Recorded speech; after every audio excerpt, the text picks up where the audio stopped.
Abraham Professor Kindiki as the third Deputy President of the Republic of Kenya under the 2010 Constitution. I know him as a dedicated professional whose commitment to excellence has helped us overcome daunting challenges, and as a tireless public servant on the path of national leadership. Abraham is also a patriot whose dedication to cohesion, national unity, and inclusivity is beyond reproach. An effective champion of peace and stability, and across every part of our country, and a loyal steward of our bottom-up economic transformation agenda, whom together with many others we crafted to take our country to the next level. Over the past 2 decades, I have had the privilege to witness Professor Kindiki's work as a professor, litigation lawyer, consulting attorney, senator representing Tharaka Nithi, majority leader of the Senate, deputy speaker of the Senate, and most recently as cabinet secretary. I can confirm that in all these roles, he has demonstrated exceptional dedication, high competence and professionalism, and consistently delivered results beyond expectations. Professor Kindiki is a highly qualified and outstanding scholar, advocate and public servant, whose career has been defined by exemplary achievements which demonstrate his vision for positive change and commitment to high standards of efficiency in the performance of his duties. At this stage of the implementation cycle of our national transformation agenda, the people of Kenya require a patriotic public servant and a consummate champion of our constitutional dispensation, our broad-based national governance framework, and the bottom-up economic transformation agenda to support the cabinet and the presidency in delivering in full and on time. This moment calls for an individual who takes pride in a job well done and is humble enough to be a loyal servant of the people, and who is selfless enough to reach out and mobilize the entirety of government towards delivering for Kenya. Experienced enough to understand the importance of engaging all sectors of our economy to drive transformation, and committed enough to serve professionally with loyalty and, most importantly, with integrity. I am delighted to affirm that our coalition, and indeed our nation, is blessed with many professionals who meet all these criteria. Among them, Abraham Kindiki stands out for his exceptional qualifications, extensive experience, and wide-ranging accomplishments. I am honored that he is available. He has told me he is ready, and I know he is willing to serve as my deputy. Professor, my young brother, let me call you Abraham K. or Abra K. Welcome to the service of this great nation, Kenya. And let me say this, I have heard you clearly when you took your oath of office and the oath for the due execution of your responsibilities as Deputy President. You have said two fundamental things things in your oath. Kenyans were listening. I too was listening. You said that you will serve the people of Kenya and the Republic of Kenya. Abrake, please serve the people of Kenya and the Republic of Kenya. As I told our principal secretaries, as I told our cabinet secretaries, and as I tell every public servant who has a responsibility, who has a duty, who has the honor to serve our nation, let us serve the people of Kenya and the Republic of Kenya. We are not here to serve ourselves or our families or our communities or our regions or our villages. We are here to serve the Republic of Kenya and the people of Kenya. The second thing that you have said in your oath, I said in my oath, I listened to principal secretaries and cabinet secretaries and others. You have said you will serve without fear, without favor, without affection, and without ill will. My brother Abrake, I listened to you. The people of Kenya were listening to you. Serve without bias, without ill will, without favor, without affection, and without fear. So that together, the people of Kenya can know that their public servants, all of us, elected, appointed in different categories, shall know that we have one nation, one country, one people, and we are called upon by the Constitution of Kenya to serve them without bias, without fear, without favor. And let me undertake in this very historic national ceremony to the people of Kenya. And I say this as MCAs listen to me, as members of parliament listen to me, as members of the executive listen to me, those in the judiciary and those in the executive, that the people of Kenya, it doesn't matter, those who live near our oceans, near our lakes, in our mountains, in our valleys, in our arid and semi-arid areas, they are one people, one great nation called Kenya. And I want to commit, pledge, and undertake that we will serve the people of Kenya equally, and no part of Kenya, no community in Kenya, no section of Kenya, no region of Kenya shall be left behind. We are going to work together.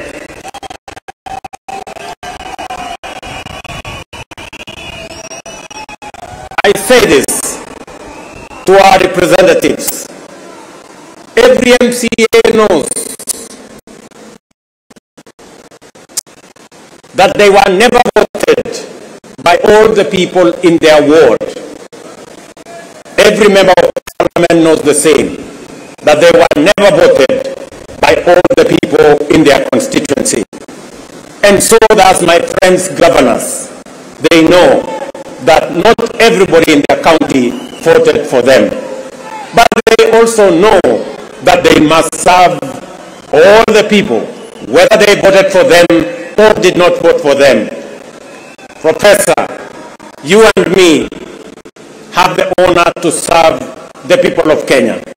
And as I have said before, we will serve the people of Kenya, equally, those who voted for us and those who did not vote for us, the government of Kenya equally belongs to all the people of the Republic of Kenya.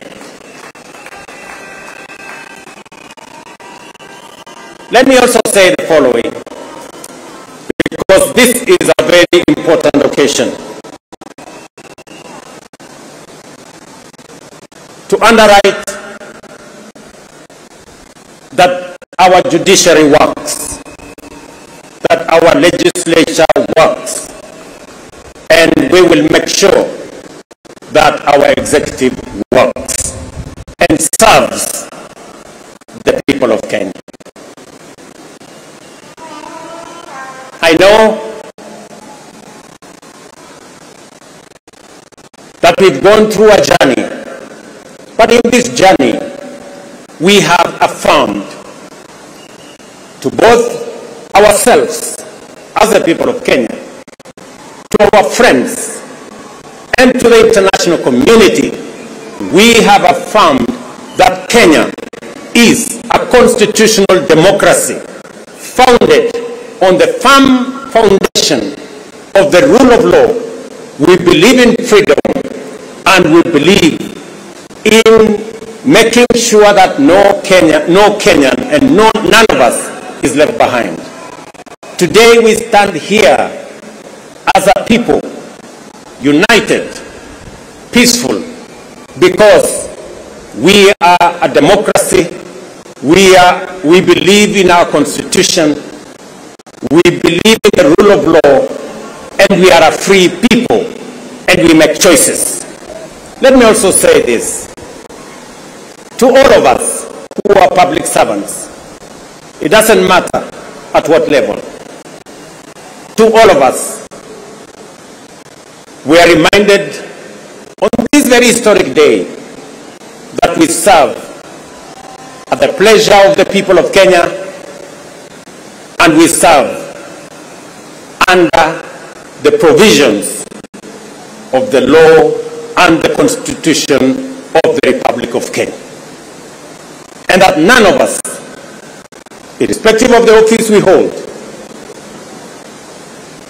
is greater than what our Constitution says. We must obey, we must submit to the law and to the Constitution, because that is what makes us a nation. Let me say this as I conclude. We have made strides as a nation. Today, our savings as a percentage of our GDP is growing. We have changed and we have transformed our education system. Today, we have more teachers. We just announced another 20,000 teachers. We have a new funding model that is student-based, which we are refining to make sure that no child in Kenya is left behind. My dear Professor Kindiki, I need your voice. I need your intellect to help me and to help members of our cabinet to profile the things we are doing, to speak to the things that we are doing. I have almost become a lonely voice in the executive, especially in the presidency, speaking about our projects, speaking about our programs, elaborating on what we are doing. You are eloquent, my brother. You are intelligent, my brother. I am confident that you will do that which I have missed for the last 2 years. I know you will.